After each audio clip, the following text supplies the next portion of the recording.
What's going on, everyone? Welcome, Rabid here, and today we're looking at something pretty exciting. So right now there's nothing here, but in about 3 seconds, 3, 2, 1. Oh no, not that. Starlink sucks, cancel that.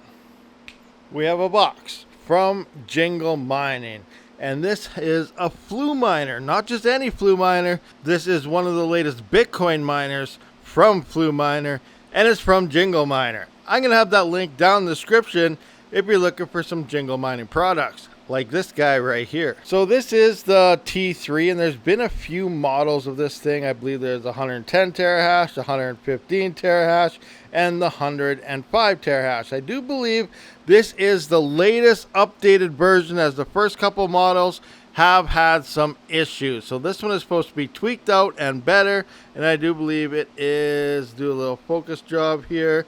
Let us zoom in, and we have 105 terahash. So I do have this box opened up. We're going to see what this thing looks like in terms of home mining capabilities here, because obviously someone with a massive petahash farm or Bitmain, essential partners and Hut 8, they're not going to be buying these things. They buy the big S21s and things like that. So this is for home mining. So let's take a look here. We got a power cable. This power cable does have, it looks like, your C19 plug because it's female, and this will plug into your C20 plug. The male end is always the higher number, but sadly, this looks like a European plug or something maybe, so this will not work for me, but it's a good thing I do have some of my own plugs with that type of plug here. So I should have stuff to get this thing up and running. What do I see over here? Oh, zooming in, I see a little baggie. What do we got here? You guys know what I'm doing, right? Okay. We got an antenna. So it looks like we have Wi-Fi capabilities, possibly. All right, so I pulled it out. We can see Miner T3, hash rate 105 T per second, which would be the terahash version. So first impressions, by looking at this thing, it looks exactly like the L1 I have. We can see the 3 fans on the back right here. Here's our power, 2 fans for the power supply, Ethernet plug, and this is where we're going to screw our antenna on right here to get Wi-Fi if it's something that you like to use for yourself. Coming into the front side here, we do have more fans. So the L1s only have the 3 fans on. I don't think it has 6 fans. So this is a suck and blow configuration where it's intaking and exhausting all with fans instead of just one of them. So, obviously Bitcoin miners get warm, so it's going to need that extra air running through it. To me, it looks like it is designed to be laying flat like this, probably throw it into a server rack or something. I do see some screw holes in the side that could possibly work for handles, but it did not come with handles, at least mine didn't anyway, so take note of that. So we're going to have to plug this thing in, get it up and running, and do some power consumption tests. Do we have efficiency modes? Do we have power modes? Do we have different modes or a single mode?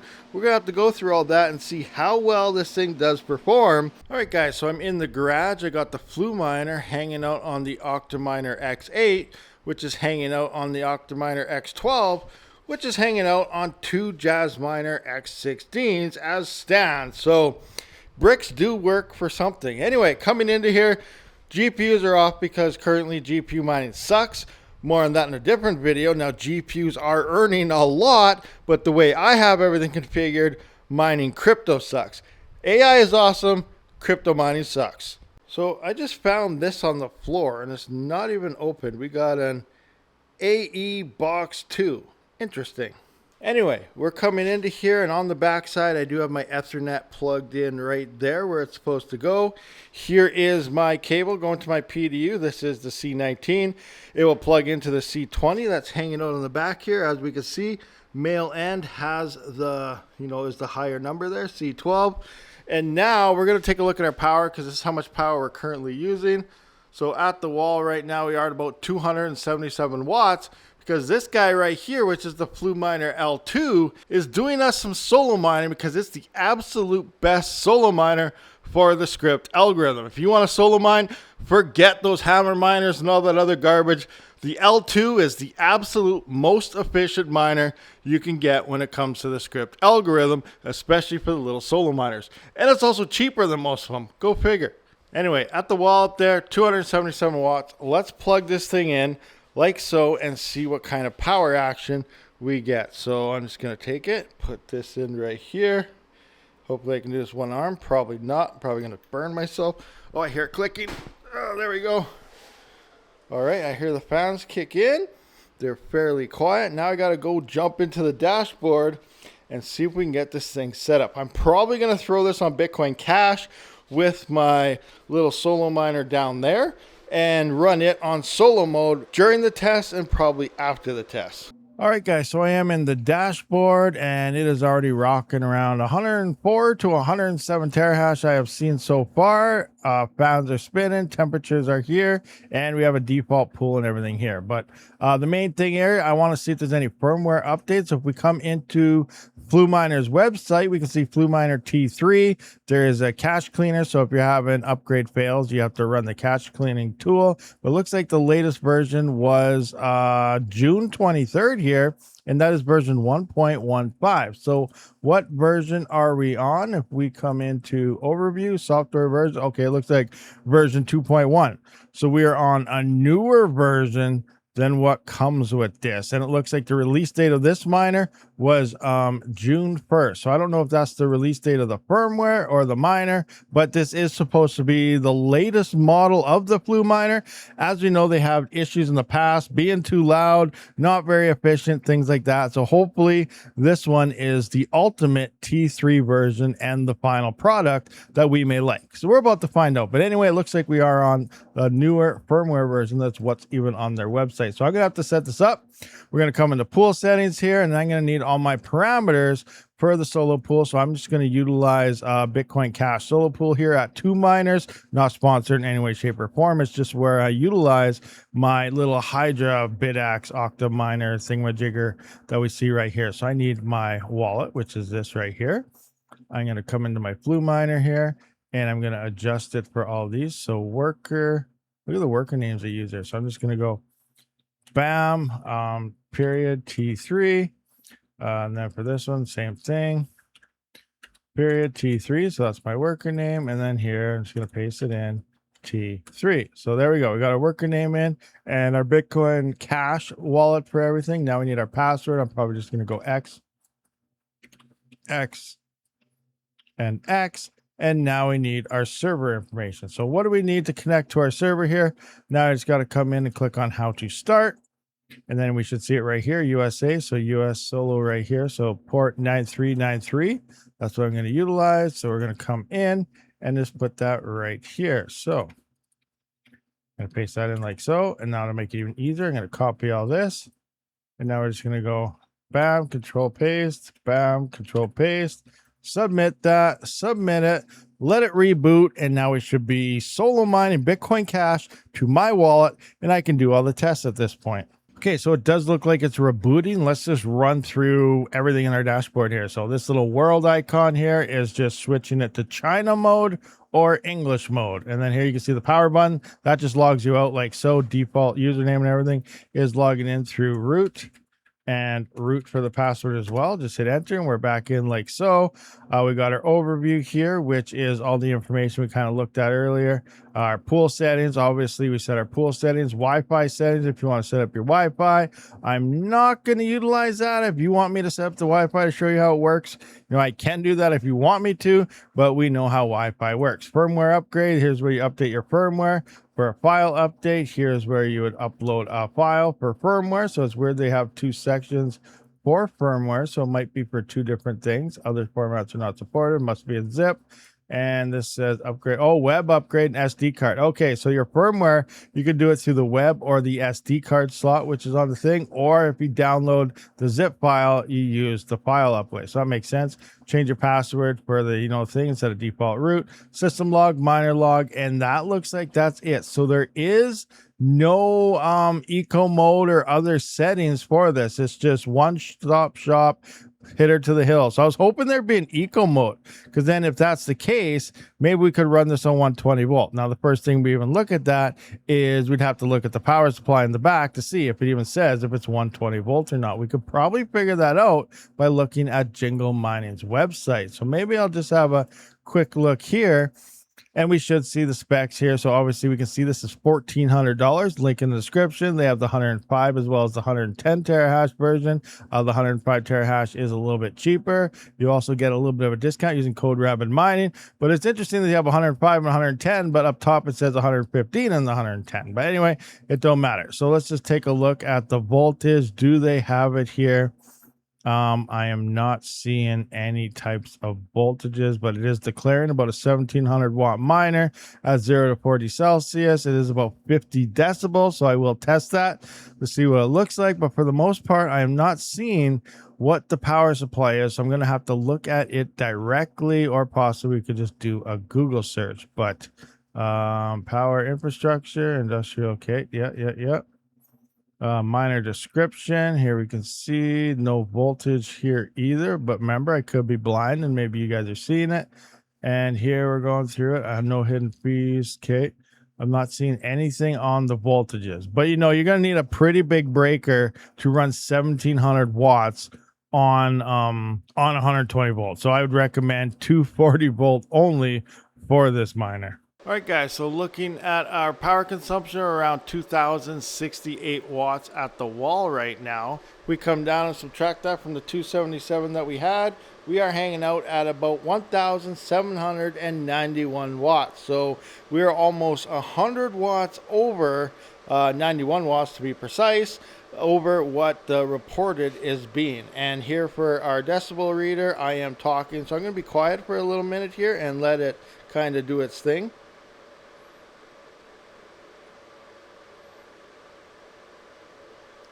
So it looks like about 67.2 decibels when it's just laying on top the cover right here.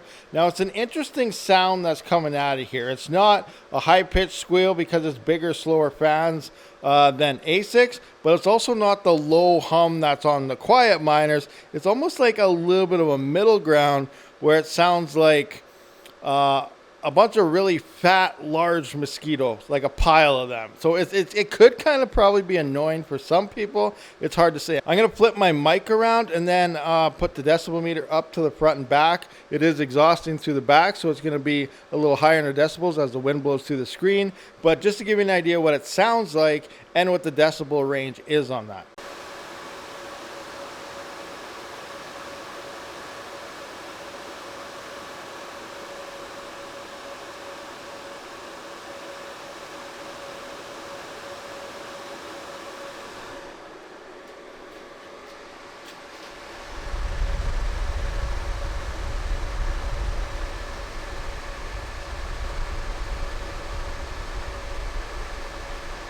All right, so obviously it is very quiet for a miner, but you're definitely going to hear it. You're not going to want to put it in the room where you're trying to watch, a movie with your girlfriend or something like that, because it's going to get annoying for you. So it's going to have to be put somewhere else, but it's not going to drive you crazy if it's in the hallway or something like that. You just walk by it or something. So that's kind of where I'm putting this miner right now. But it is using 1700 watts.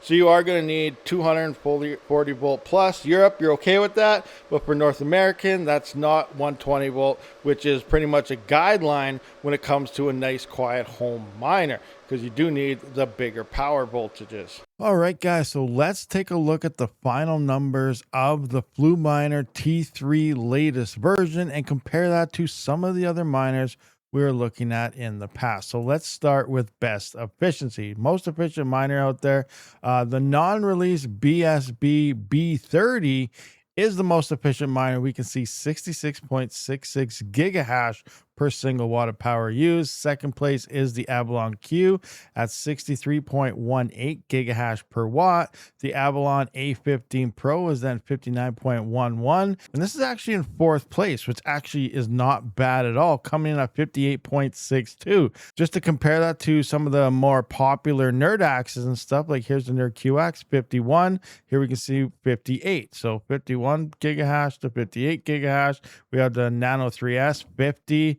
258, and here we have the Nerdax Hydra 50 to 58. So, you know, it's pretty close to the Avalon Q in terms of efficiencies, and the Avalon Q has been remaining king for Bitcoin mining and solo Bitcoin mining for home miners, just due to the fact that the hash rate is pretty darn efficient. And the T3 is pretty close until at least this B30 comes out. Now, here's the kicker, and here's a major thing for home miners. So the efficiency is good. We cannot argue the fact that the efficiency is looking good. Now let's look at the best hash per dollar. How much are you spending per terahash? And the T3, the Fluminer here, coming in from Jingle Miner, is actually the cheapest miner. So you got the fourth best efficiency miner, and it's the cheapest. That's actually making this probably the best buy for home miners, because you're paying the cheapest per hash rate and it's pretty darn efficient. Usually if you have something that's really efficient, you're spending a lot more for it, or something that's very cheap is not very efficient at all. So, you know, this is actually a pretty good efficient miner, which we've seen, and it's also coming in at the new cheapest price per gigahash here, or I mean per terahash. We can see $13.33. I can sort this, you know, let's go by gigahash per watch here, per dollar or whatever. So here we see T3, it's 1.3 cents per gigahash that we're getting here, and then for the Avalon Q it's 1.4. So pretty close if we break it all the way down to gigahash, but there are a lot of gigahash to equal all this terahash. So we're going to put it back to the terahash here, and we can see $13.33 per terahash is what you're spending adding the Fluminer T3 from Jingle Mining, on top of getting a code with an additional 1% off. So make sure you use that link down in the description. This website will be linked down there below if you want to do some comparisons, and let me know other miners you would like to see me test, so I can add all this stuff to my sheet and get all this information available for us. So we can sort by best efficiency, sort by best hash to watt. And there's still some things I got to add into here when it comes to price and stuff, so we can get some more price relativity on that. But right now it's looking like the T3, at least with this latest model, the 105 terahash version that I have, is probably the best home Bitcoin miner that is now available on the market. It's pretty quiet, but like I said, we won't want to sit it beside your couch, but it's coming in at the cheapest price range per terahash, and it's a nice efficient miner. So you can't really beat the fact that it's, you know, in the top 4 for efficiency, and it's the top miner in terms of price, being the cheapest for the hash rate that you get. So thank you for checking out this video, guys. And if you do want this again, thank you to Jingle Mining for letting me check out this latest version of the T3 miner. I will see you on the next one. Rabid out.